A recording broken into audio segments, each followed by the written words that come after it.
Hallo liebe Lauffreunde, herzlich willkommen auf meinem YouTube-Kanal 3000 Meilen bis Boston 25. Heute habe ich einen besonderen Gast, Hendrik Pfeiffer, den deutschen Marathonmeister 2022. Hallo. Hallo. Amtierender deutscher Marathonmeister, noch 3 Wochen. Dann finden in Köln die Marathonmeisterschaften statt. Da wirst du aber nicht deinen Titel verteidigen, weil du nämlich eine Woche vorher in Berlin an den Start gehen möchtest. Warum Genau. diese Entscheidung? Was hast du dir vorgenommen? Ja, also Berlin, da geht es für mich um eine sehr schnelle Zeit. Ich will 2 Stunden 10 endlich durchbrechen. Die ist ja schon jetzt länger überfällig. Ich habe dafür sehr hart gearbeitet und Berlin ist dann schon die schnellste Strecke jetzt bei den Herbstmarathons und deswegen möchte ich da natürlich mich der Konkurrenz dann eben auch stellen. Und in Köln werde ich trotzdem vor Ort sein und Tempomacher sein für meine Freundin Esther, die ihren ersten Marathon da überhaupt läuft. Aber natürlich hätte ich auch gerne meinen Titel verteidigt, nur man kann nicht alles machen. Ich habe ja auch noch New York in diesem Jahr, das heißt, ich bin eh schon voll bepackt, was die Marathons angeht. Du bist ja nach Hannover gezogen, bist hier im Orga-Team und trotzdem willst du im April gleichzeitig auch an den Start gehen. Ja. Was hast du dir da vorgenommen? Da würde ich dann ganz gern meinen deutschen Meistertitel wieder verteidigen. Der, gut, mit einem Jahr Verspätung dann. Jetzt ist ja in Köln dann erst die nächste deutsche Meisterschaft. Aber dann eben im April wieder auf eigene Faust. Und ich bin ja auch in Hannover deutscher Meister geworden. Und deswegen ist es dann eben auch logisch, hier wieder in meiner Heimatstadt, jetzt in meiner neuen Heimatstadt, dann hoffentlich auch wieder Gold zu holen. Das ist mein Ziel. Mhm. Nur noch 2 Wochen bis Berlin, ist nicht viel Zeit. Was konkret, erklär mal den Lauffreunden und auch die vielleicht selber Marathon laufen, was konkret trainierst du jetzt noch? Heute zum Beispiel oder dann auch die nächsten 14 Tage? Also die größte Arbeit ist gemacht, auf jeden Fall. Ich hatte jetzt nochmal ein ganz großes Abschlussprogramm gehabt vor ein paar Tagen. 2x10 Kilometer, sehr schnell, so knapp über 30 Minuten. Und jetzt kommt nochmal eine harte Einheit morgen, also am Samstag. Und dann vielleicht nochmal eine Tempoeinheit, so 8 Tage vor dem Marathon. Ein Long Run ist insgesamt noch angesagt, aber sonst beginnt dann schon 12 Tage vorher auch das Tapering.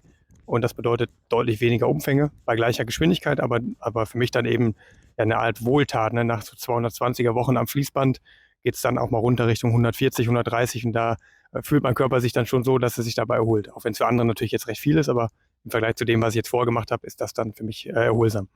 Long Run ist dann bei dir auch 30 oder noch mehr? Ab 30 ist ein Long Run, ist ein kurzer Long Run dann. 35 sind die normalen Long Runs. Einen längeren mache ich jetzt nochmal, der Richtung 38 wahrscheinlich geht. So kurz noch vor dem Marathon. Okay, erstaunlich. Ja, ich habe oft auch so 12 Tage vor dem Marathon dann tatsächlich noch eine 40 gemacht und also den längsten überhaupt dann.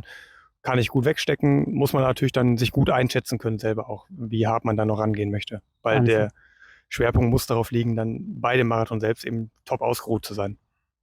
Hendrik ist ja auch einen sensationellen Boston-Marathon gelaufen. Da wollen wir irgendwann, würde ich gerne mit dir dann nochmal ausführlich drüber reden. Ja. Heute nur ganz kurz. Du bist 2:12:22 gelaufen, eigentlich ja 2 Minuten weg von deiner Bestleistung aus Sevilla 2020. Und trotzdem sagst du, diese Leistung ist höher einzustufen, höher einzuordnen. Warum? Erklär mal. Na, Boston ist natürlich jetzt nicht vergleichbar von der Strecke her mit Sevilla. Das ist eine der schwierigsten Marathonstrecken, vor allem von den großen Major-Marathons sicherlich die schwerste. Ich würde sogar noch schwerer als New York einschätzen, weil du natürlich diese unglaublichen Hügel drin hast und auch viele Bergabstücke, die unterschätzt man. Eigentlich denkt man ja, die kommen einem sehr gelegen, aber es ist eine unglaubliche Belastung für die Oberschenkel und das habe ich auch gemerkt. Also ich hatte den Heartbreak Hill eher so als angenehm in Erinnerung im Vergleich zu dem, was danach kam, weil es dann wieder so steil runterging und das ist natürlich sehr belastend für die Oberschenkel. Also das ist die Kunst, dass man damit umgehen kann. Und es ist auch so, wenn der Wind von vorne kommt, dann kommt er auch 42 Kilometer von vorne. Man kann natürlich auch Glück haben, dass er von hinten kommt. In meinem Fall kam er von vorne. Und ja, deswegen ja, ist das von der Leistung her sicherlich absolut vergleichbar mit Sevilla gewesen. Also stell dich da auf was ein, das ist eine echte Herausforderung. Also vergleichbar mit New York, vielleicht sogar noch einen Tick schwieriger. Willst du nochmal laufen? Sehr gerne, möchte ich auf jeden Fall. Aber jetzt erstmal nicht. Ne? Also ich würde natürlich die 6 Major-Marathons ganz gerne abhaken. Und Boston habe ich jetzt und deswegen würde ich jetzt erstmal den Fokus auf andere legen. Nächstes Jahr ist Hannover auch noch angesagt, dann Deutsche Meisterschaft. Also deswegen eher mittelfristig.